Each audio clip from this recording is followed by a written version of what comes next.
अस्सलाम वालेकुम व्यूवर्स। आज मैं आपके लिए बहुत ही मज़ेदार सी एक दाल की रेसिपी लेकर आई हूँ, जो कि मैंने चने की दाल और माश की छिलकों वाली दाल के साथ इसे मिलाकर बनाया है।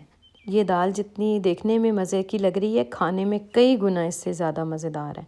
तो चलिए देखते हैं इस दाल को बनाने के लिए हमें किन किन चीज़ों की ज़रूरत पड़ेगी। अगर आप मेरे चैनल पर नए हैं तो चैनल को जल्दी से सब्सक्राइब कर लें और मेरी लेटेस्ट वीडियो के लिए बेल आइकन को दबाना ना भूलिएगा। वीडियो अच्छी लगे तो इसे लाइक भी कर दें। बिस्मिल्लाहिर्रहमानिर्रहीम। सबसे पहले मैंने चने की दाल 1 कप ली है और आधा कप जो है माश की छिलकों वाली दाल का लिया है। इन दोनों दालों को हम मिक्स कर लेंगे और पानी से 2-3 बार अच्छी तरह धो लेंगे, ताकि कोई भी मिट्टी या कंकर जो है इसमें बाकी ना रहे। तो साफ़ पानी डालकर हम इसे 1 घंटे के लिए भिगो देंगे। अब हम अपनी सोख की हुई दाल को कुकर में डालेंगे और आंच को हमने मीडियम पर रखकर दाल को पकाना है। अब मैं दाल में पानी शामिल कर रही हूँ, जो कि मैंने 4 कप के बराबर पानी इसमें डाला है। तो कुछ हमारे ड्राई स्पाइसेस जो हैं वो मैं इसमें डाल रही हूँ। 1 खाने का चम्मच नमक, 1 खाने का चम्मच लाल मिर्चों का पाउडर, और यहाँ पर आधी चाय की चम्मच जो है वो मैंने इसमें हल्दी ऐड की है। 1 खाने का चम्मच जो है गरम मसाला पाउडर, कुटी काली मिर्च इसमें मैंने 1 चाय का चम्मच शामिल की है।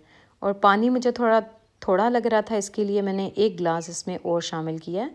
तकरीबन मैंने 5 गिलास के बराबर इसमें पानी डाला है। और दाल को हमने 15 मिनट के लिए छोड़ देना है कुकर में गलने के लिए।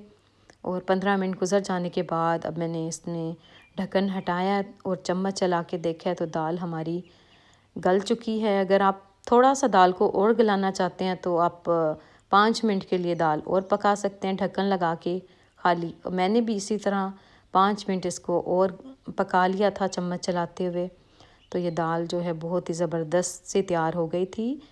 असल में मैंने इस दाल को चावलों के साथ बनाया था, तो ये फिर थोड़ी पतली दाल भी चल जाती है चावलों पर। लेकिन इस दाल की कोई भी दाल अगर आप देखें तो वो कुछ घंटों के बाद थिक हो जाती है, थोड़ी गाढ़ी हो जाती है। इसलिए हमने शुरू में दाल को थोड़ा पतला ही रखना है। यहाँ पर आप देख सकते हैं हमारी दाल जो है ऑलमोस्ट डन हो गई है। यहाँ पर मैंने इसमें सब्ज़ धनिया फ्रेश वाला काट कर डाला है। और अब हम दाल के लिए तड़का तैयार करेंगे, जिसके लिए मैंने एक पैन लिया है और थोड़ा सा ऑयल, तकरीबन मैंने 5 खाने के चम्मच बराबर ऑयल डाला है। और इसमें 2 खाने के चम्मच जो है मैंने अदरक पीसा हुआ वो फ्रेश वाला डाला है, और 1 जवा लहसुन का वो भी बारीक काट कर डाला है। तो साथ में मैं अब यहाँ पर हरी मिर्च डाल रही हूँ, ताकि इन सारी चीज़ों को मैं थोड़ा सा फ्राई कर लूँ, इनका कच्चापन ख़त्म हो जाए। तो फिर मैं इसे ऐड करूँगी दाल के अंदर। ये देखिए अब यहाँ पर हमारा तड़का तैयार हो गया। मैंने लाल मिर्च आधी चाय की चम्मच जो है वो मैंने शामिल की है, और साथ में अब हम दाल को तड़का लगाएंगे।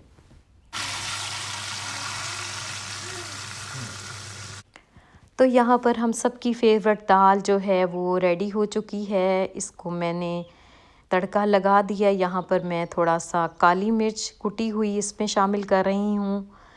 ये इसकी लुक है, आप देखें कितनी मज़ेदार ये दाल तैयार हुई है। आप भी इसे ज़रूर ट्राई करें और मुझे कमेंट करके बताएं कि ये रेसिपीज़ आपको मेरी अच्छी लग रही हैं, या कौन सी रेसिपी आप देखना चाहते हैं, ये भी आप कमेंट करके बता सकते हैं। तो इस दाल को आप ज़रूर बनाएं और मुझे कमेंट करके बताएं कि आपकी दाल किस तरह की तैयार हुई, आपको पसंद आई। तो अब इस दाल को मैं चावलों पर डालकर खाऊंगी और आपको बताऊंगी कि ये टेस्ट के लिहाज से कैसी बनी है, कितनी टेस्टी बनी है।